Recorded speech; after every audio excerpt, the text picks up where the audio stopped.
Mandla, the title of this episode is Business with Purpose, Creating Lasting Social Results. What inspired you to think about this from your book, Conquer Your Mountains? It's week 35. Amanda has got a nice short paragraph about living with impact.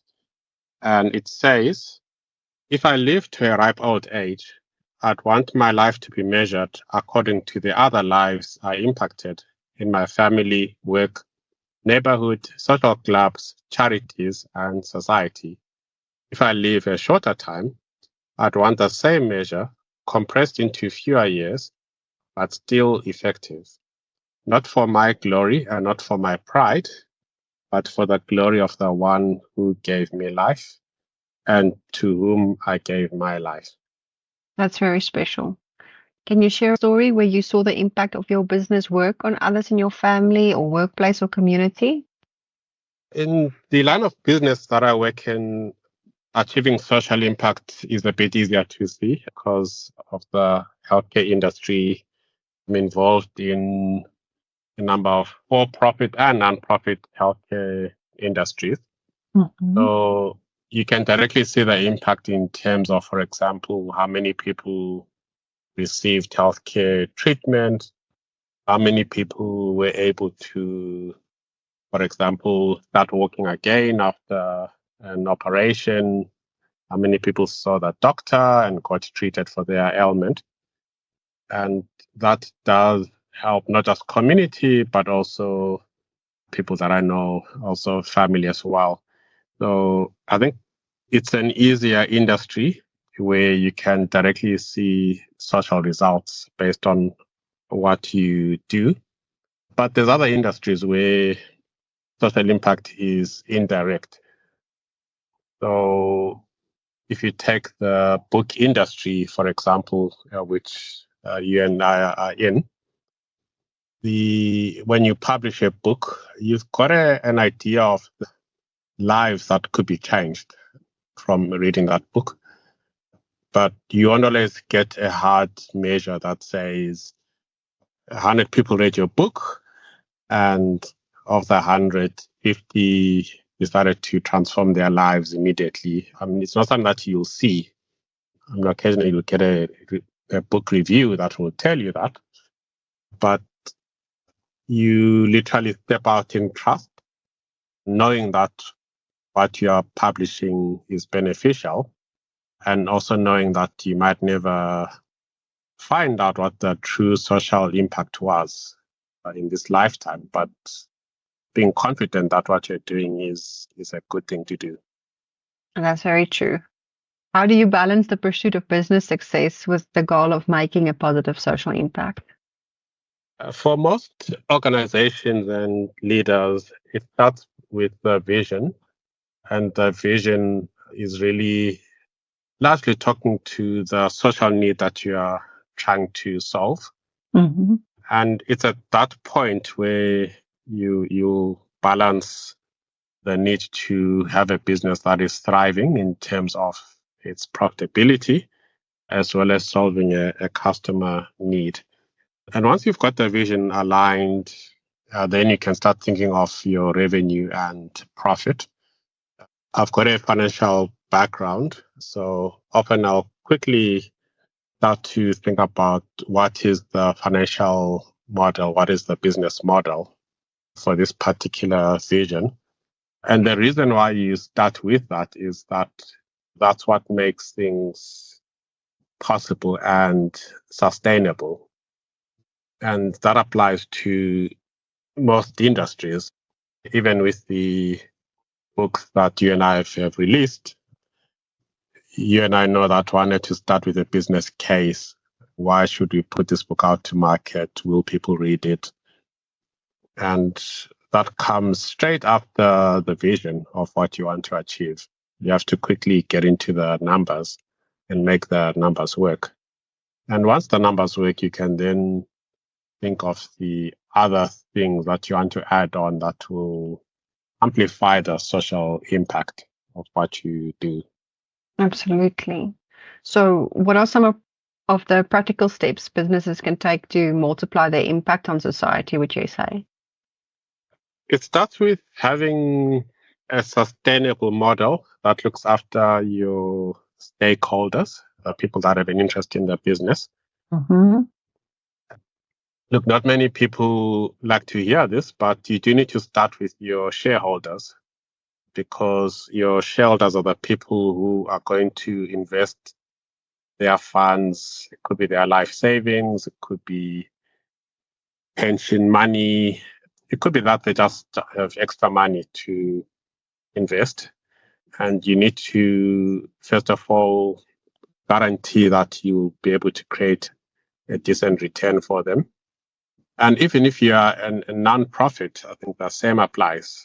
Your investors might not be looking for the money back or for a dividend, but if they need to decide whether to give money to you versus another not-for-profit, they'll look at the return. How many lives are you going to reach for the $1 million that they've given you? So you need to start there at the top. And then after that, you can then look at your stakeholders that will benefit from your core, and that's the customers or the end users. What is the impact that you want to make on them? Your employees, obviously, employees have a direct benefit in terms of getting a paycheck, but a paycheck only happens once a month. There's other benefits socially of creating employment. You're empowering people, you're uplifting them, you're helping people to realize their dreams. And lastly, the broader community. It could be a direct impact, but also indirect impacts. If you are doing something in business that is bad for the environment, you might be ticking all the other boxes, but if you are polluting a river whilst you're doing it, and Yeah, is it really worth it? exactly. So how do you know you're getting it right? How do you measure the success or the reach of your social impact initiatives? You would have to firstly got your vision. What is it that your business does? Mm-hmm. So in healthcare, you could be counting the number of lives that you've treated or the number of lives that can now access health insurance that they didn't have before. And then every business will have a different metric. If you are in the energy business, how many people were able to plug into affordable power? The internet connectivity business, how many people have you switched on? And are they getting decent connectivity that will enable them to achieve their goals, whether it's entertainment or education? So it's looking at KPIs that link to your vision, and you want to test that to external benchmarks, because you could be happy with a particular metric, but if you compare to other organizations, companies, you might realize that there is more that you can do. Okay, I have a two-part question for you now. So the first one is, what advice would you give to leaders who want to integrate social impact into their business models? But I also want to know, why should they do it? If there's somebody that's maybe thinking about it and they have not decided if they really want to make an impact, what would you say to convince them?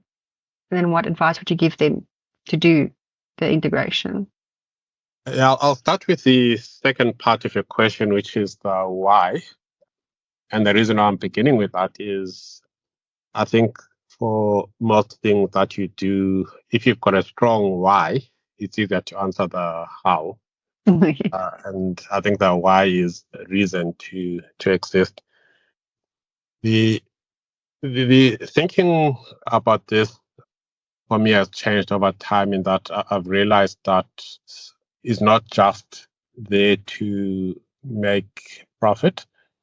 It serves a greater good by mere fact of its existence. So if you go to the shops, you go to a local supermarket and you're picking things through the shelves, each of those things that you're picking is solving a particular need for you. And it could be that each product is making life easier. So, for example, if you find an air fryer and you're replacing your oven, maybe to make it easier for you to cook, and Mm-hmm. then you'd have more time to spend doing other fulfilling things. If you apply the same with a cell phone, maybe upgrading a cell phone means that you'll be better able to connect with loved ones, send them videos of you doing something fun and interesting. So I think with our why, you are literally starting with that end user experience. How am I actually uplifting this person that is going to buy this product or service?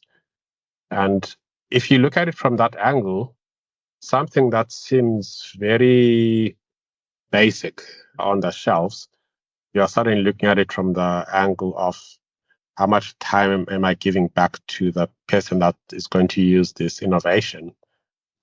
Am I solving something so that they've got more time to engage with community? It could be an exercise product.